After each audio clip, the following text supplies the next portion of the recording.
C'est une situation assez complexe parce que les jeunes filles, les jeunes femmes représentent une tranche très importante de notre population. Et je pense que déjà, une femme, c'est pas parce que c'est pas pour défendre la cause des féministes, mais la femme est vraiment la base de la société. Parce que je pense que c'est le plus beau cadeau que la vie nous a fait. La vie passe par nous. C'est nous qui orientons quelque part, et les hommes et les femmes, parce qu'un enfant est d'abord guidé par une femme, qu'elle soit sa mère, qu'elle soit une sœur, une tante, etc. Et je vois que c'est une position qui est assez fragile parfois. Une position assez fragile parce que tout simplement, il nous arrive de déprécier la valeur de la femme, de déprécier le fait qu'une femme soit, entre guillemets, juste femme au foyer.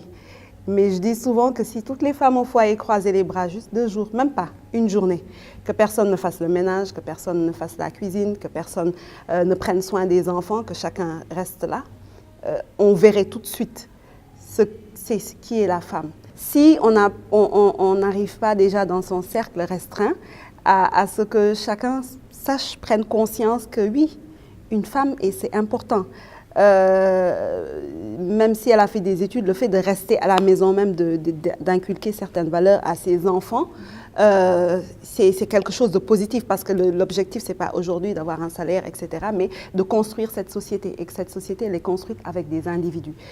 Et le blocage, il va persister, je pense, parce que le schéma qui a été beaucoup vu, c'est cette confrontation-là. Et moi, mon avis, c'est vrai qu'il y a des batailles qu'il faut mener. Il y a des moments où c'est la guerre, entre guillemets. Mais ça doit être dans un esprit de paix pour la société. Ce n'est pas juste pour la femme, mais pour la société. Si les filles sont protégées, si les filles bénéficient de leurs droits, elles font partie de la société. C'est une partie de la société qui est en sécurité. Si l'autre partie qu'on considère comme étant ceux qui commettent, on va dire, des violences ou des exactions, sur l'autre partie prend conscience que ce qu'elle fait est peut-être discutable. Parce qu'on peut très bien priver quelqu'un de ses droits sans le savoir. Et je pense que c'est la majorité des cas. Sans le savoir, on prive une jeune fille, une jeune femme de ses droits les plus élémentaires, pensant faire son bien. Et si l'autre ne prend pas conscience que j'ai en face de moi un individu qui a peut-être d'autres ambitions que ce que je veux pour elle, même si c'est pour son bien, tant que ce link entre les deux frontières n'est pas fait, il y aura toujours un problème.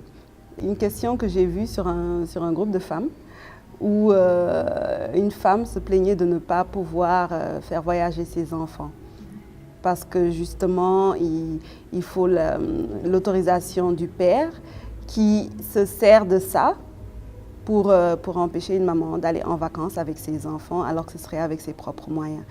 Donc c'est dans ces cas-là qu'on se dit « Ah, on n'a peut-être pas cette place qu'on pense avoir aujourd'hui. »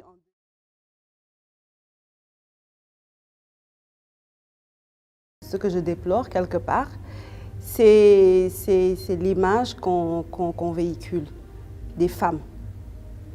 Je trouve qu'il nous manque encore des modèles de femmes fortes. Femme forte, ce n'est pas forcément une femme qui écrase les hommes, mais une femme en tant que citoyen, porteuse de changements positifs. Parce qu'en plus, on en voit plein dans la vie de tous les jours. Et le cinéma est un outil merveilleux qui permet d'impacter sur l'esprit, sur la mentalité des gens de façon durable et de façon instantanée parfois. Si je devais apporter un changement, ce serait vraiment dans ça, le rôle qu'on veut donner aux femmes. Ce qu'on peut constater, après il y a des exceptions, mais on peut constater que souvent, quel que soit le parcours d'une femme, quelle que soit sa carrière, quelle que soit la vie qu'elle mène, l'objectif final, c'est de rentrer dans les grâces d'un homme. Où parfois on se fait une concurrence dure, sévère, entre femmes pour rentrer dans les grâces d'un homme. Et ça, c'est fort comme message pour une jeune fille, une petite fille qui regarde. Ce qu'on veut apporter comme changement, il faut le suggérer. Suggérer et après laisser libre quand même les gens de décider, mais suggérer que voilà, un autre modèle de femme peut exister qui n'est pas que uniquement orienté vers la beauté, l'esthétisme, même si c'est important et que c'est ce qui fait de nous des femmes, c'est très important je trouve, mais aussi quelque part elles peuvent, je ne sais pas, moi je rêve de voir une génération de petites filles se lever et puis prendre à bras le corps les études scientifiques et se dire c'est à nous de faire cesser qu'on pile encore du mil ou que les femmes aillent chercher de l'eau loin, on peut devenir des ingénieurs, on peut se servir de ce soleil qui nous tape fort, en faire de l'énergie solaire, créer des machines qui vont simplifier la vie des femmes d'abord. Moi, c'est vraiment ça mon rêve et je pense que le cinéma peut permettre d'y arriver. Je peux agir en tant qu'actrice, c'est dans le choix des rôles. Choisir un rôle, pour moi, c'est d'abord un acte militant. Donc, derrière chaque histoire, derrière chaque personnage que j'interprète, j'essaie tant que possible, bien sûr, c'est le film, l'histoire appartient au réalisateur, mais j'essaie tant que possible d'apporter quelque chose de positif ou qui questionne, mais qui ne sera pas dans la dénigration de la femme.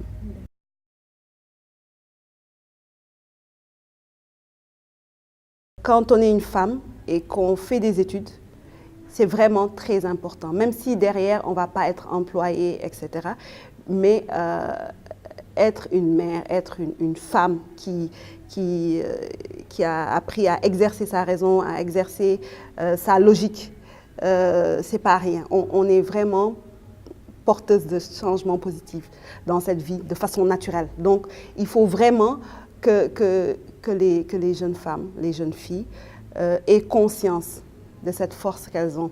Pas d'une façon, on va dire, la façon que moi, avec laquelle j'ai des réticences, qui est de s'opposer violemment parce qu'on est une partie de la société et les hommes aussi sont une autre partie de la société. Sans un père, il n'y aurait pas un enfant. Donc, on est condamné à vivre en paix ensemble. Mais pour vivre en paix, il faut qu'on sache qui nous sommes. Et je trouve qu'il faut vraiment que les femmes, les jeunes filles, soient pleinement conscientes du rôle qu'elles doivent jouer en tant que citoyennes. À mon avis, il faut que la société, ou en tout cas que les femmes se constituent en un mouvement assez solide, déjà pour prendre conscience de qui elles sont. Je vais vous parler d'une expérience qui m'a beaucoup questionnée. J'étais toute jeune réalisatrice et une ONG nous avait demandé de faire un film avec un ami réalisateur sur les femmes au pouvoir. Je ne m'attendais pas à voir réellement que ce sont les femmes qui font les partis politiques. Ce sont elles qui sont dans l'organisation et avec cette générosité qui est toute féminine, elles mettent tout en œuvre et puis on met une personne devant. Et elles-mêmes, elles n'ont même pas conscience que derrière ce processus-là, il y a des choses qu'on peut revendiquer. Peut-être même que si on était plus organisé, mieux organisé, on aurait plus et mieux dans le temps. Et je pense que c'est ce genre de conscience qui manque et qui fait un blocage permanent. Personne ne réalise les rêves de personne. C'est pas les hommes. Non, je pense que c'est là le vrai problème. On a des rêves et on met d'autres personnes à la place pour les réaliser, qui ont leurs propres rêves. Et ils peuvent être animés des meilleures intentions du monde, mais le rêve, on est seul à l'avoir fait. Donc il faut soit prendre pleinement part à la réalisation de ce rêve ou essayer de le réaliser. L'impression que les décideurs sont vraiment très impliqués dans les questions de la condition de la femme. Mais c'est comme je dis, hein, ce sont des hommes, ils vont d'abord être préoccupés par leurs propres questions.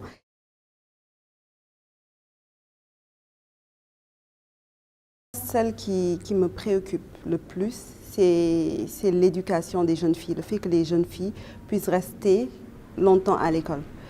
Je suggérerais de faire une sorte de discrimination positive, soit des bourses ou des facilités. Parce que souvent, on voit que les filles sont très bonnes élèves, qu'elles se battent vraiment beaucoup plus que les autres pour y arriver, parce que ce n'est pas facile. On doit être une fille, à la maison, on doit s'occuper de tâches ménagères qu'on ne partage pas forcément avec les frères. Et parfois, quand le choix se fait de devoir envoyer quelqu'un, le frère, la sœur, poursuivre les études, on préfère envoyer le frère. Et j'ai vu des cas où parfois c'était des sommes dérisoires qui pouvaient empêcher une jeune fille de continuer ses études. Ce sont des situations tragiques où on voit vraiment des jeunes filles qui pourraient aller loin, qui pourraient aider leur famille, qui pourraient apporter quelque chose de positif à la société, être obligées de s'arrêter, être obligées de travailler comme domestique dans les maisons, ou voilà.